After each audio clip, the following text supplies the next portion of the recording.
ist ein Nachbar völlig verzweifelt gekommen und hat gesagt, er müsse ein Hochzeug organisieren. Und er hat gesagt, ja, wer heiratet denn? Er hat gesagt, ja, der Christian. Und ich habe gesagt, gegen wer? Also, wer? Wer heiratet er? Er hat gesagt, ja, seine zukünftige Ex-Frau. Und gut, ich werde ja sehr viel so an Hochzeug engagiert. Und das, was mich an diesen Hochzeiten am meisten fasziniert, die machen doch an diesen Hochzeiten immer so wahnsinnig lustige Spiele. Das ist so lustig. Mal, zum Beispiel die Brut anzünden, schätzen, wie lange das sie brennt. Ja.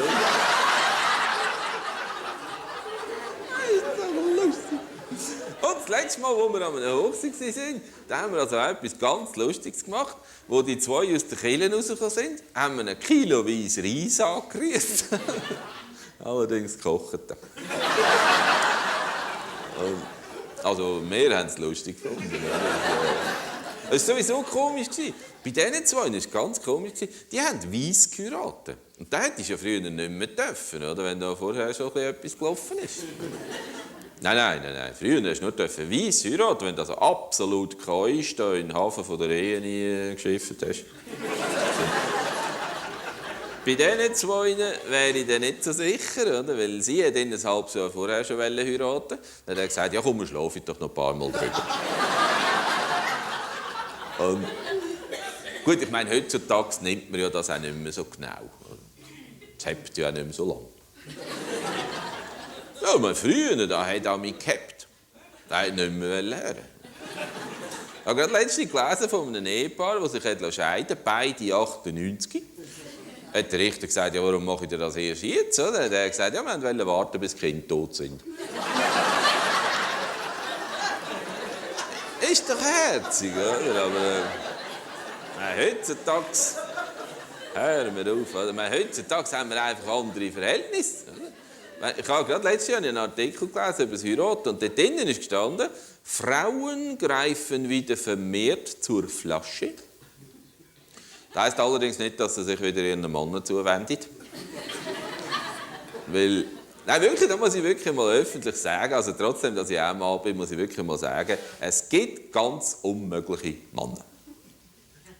Mal, muss wirklich mal gesagt sein. Gut, also ich jetzt persönlich, ich habe jetzt zum Beispiel heute Morgen meine Frau nicht geweckt. Ich habe es zum Morgen selber gemacht.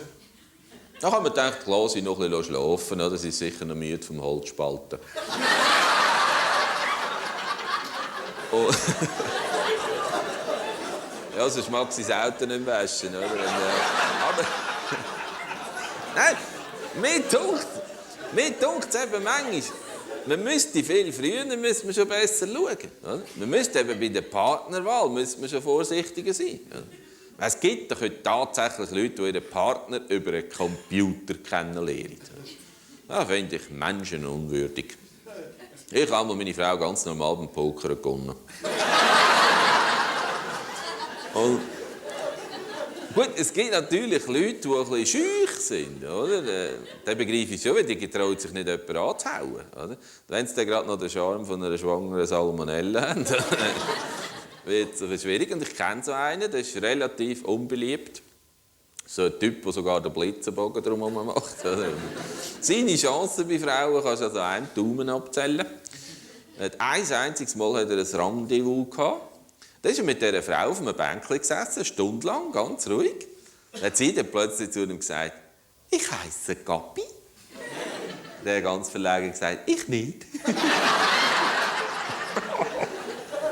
Gut, das bringt natürlich nichts, oder? Aber das ist natürlich eben so ein Typ, oder, der vielleicht später zu seiner Frau sagt, Schatz, wenn du mich jemals hättest verlassen, darf ich dann mitkommen?